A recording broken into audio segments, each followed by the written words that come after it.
porque você alimenta esses pensamentos nela. Pode manifestar aí agora. Tudo que você gostaria de saber e que muitos pastores jamais gostariam de lhe falar, de lhe contar, tá certo?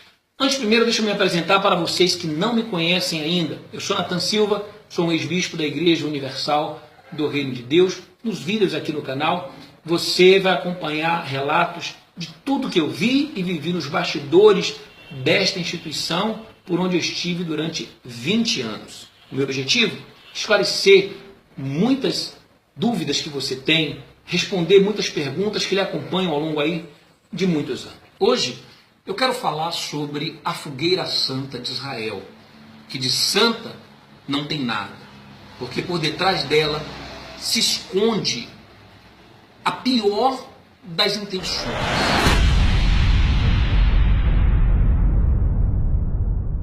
Por que esses pastores se empenham tanto em fazer aquela fogueira santa? Porque a eles é prometido, tá? Um prêmio. Você sabia que existe prêmio para os pastores que arrebentam na fogueira santa? Você que gosta de usar esse termo aí na Universal, usa esse termo, né?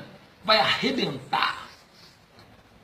Você sabe por que o pastor ele quer arrebentar na fogueira santa de Israel? Ele quer arrebentar porque ele vai ser premiado, ele vai ganhar um prêmio.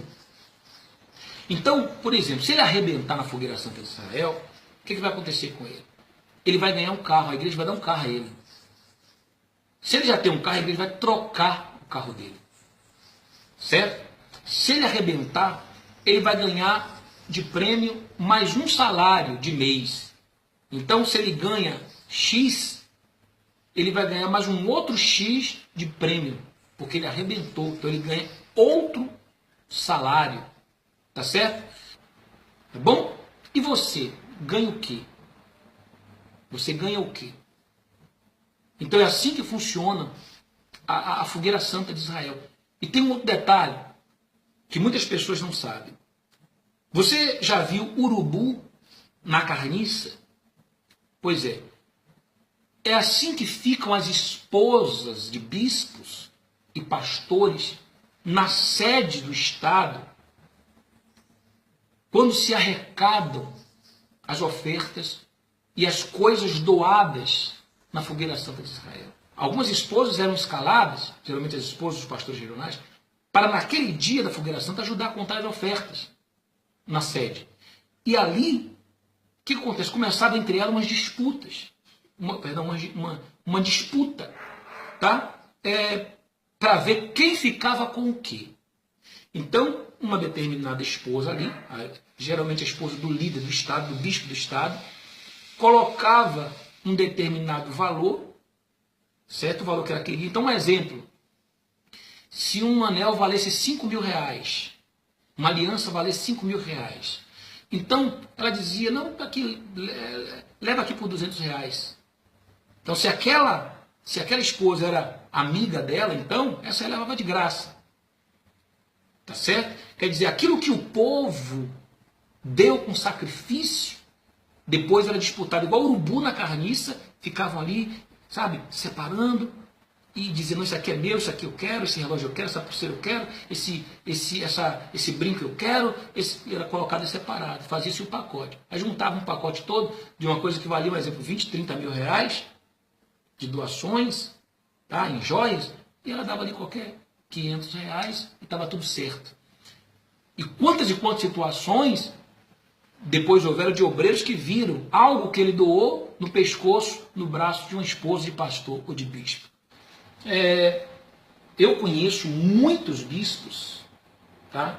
Bispos. Pastores eu não conheço não, mas bispos que foram acusados, e muitos deles até com provas, tá? De adultério, e que estão lá na Igreja Universal do Reino de Deus, e pasmem, como bispos. Como bispo.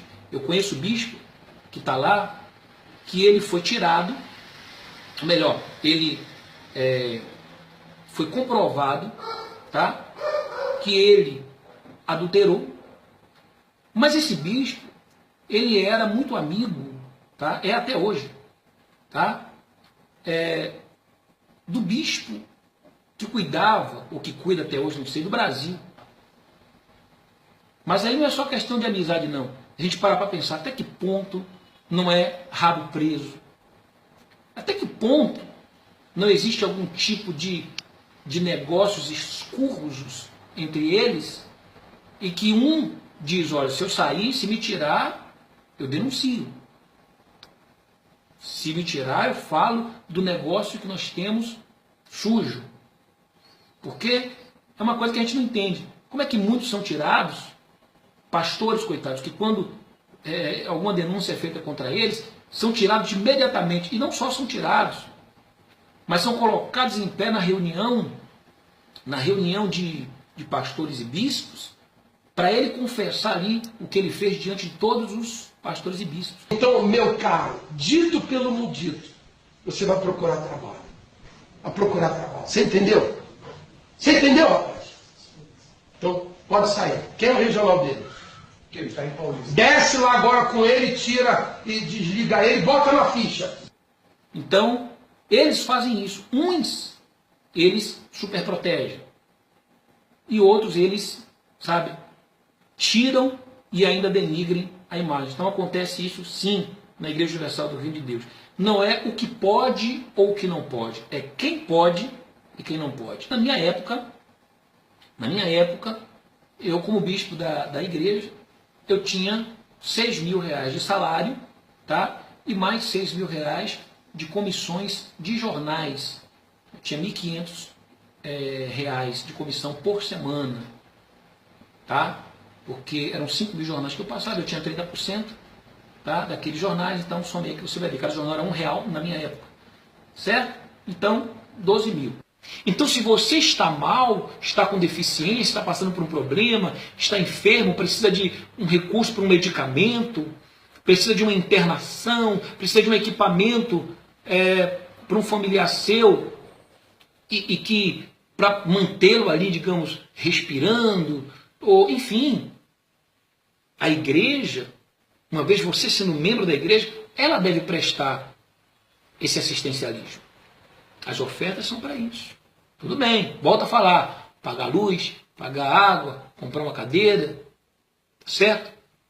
Se esses 680 milhões que foram gastos num templo para esbanjar poder e para reconstruir a igreja, ela é isenta de impostos. Porque as arrecadações da igreja, elas têm um destino certo. Não é o pastor ou o bispo que tem que decidir ou definir para onde vão as ofertas das pessoas. O que fazer? Não, vamos construir aqui um ultra mega templo, um ultra mega megalomaníaco templo. Vamos construir o Templo de Salomão.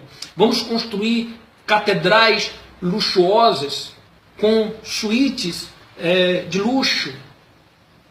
Tá? E não adianta dizer que não é não, porque eu vivi dentro das catedrais. Eu estive dentro das catedrais.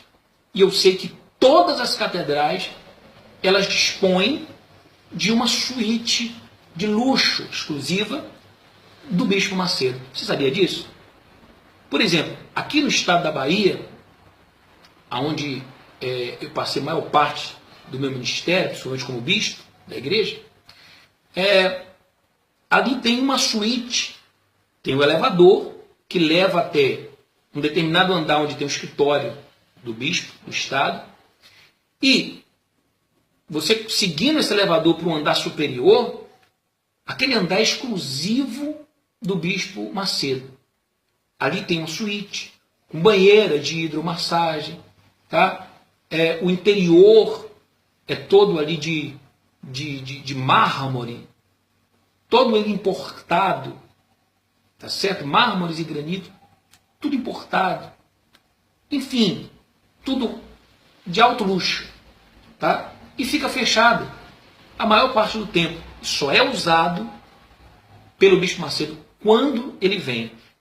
Eu estou falando para que você abra os seus olhos contra essas instituições, é exatamente para você se aproximar de Deus.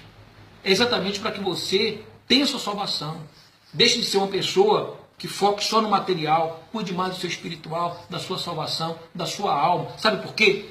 Porque lá no céu, você não vai, meu querido, minha querida, deixa eu pegar aqui esse computador, você não vai chegar lá e apresentar, sabe, as bênçãos para Deus. Olha, Deus, tá aqui as bênçãos que eu conquistei lá na Igreja Universal do Reino de Deus. E não.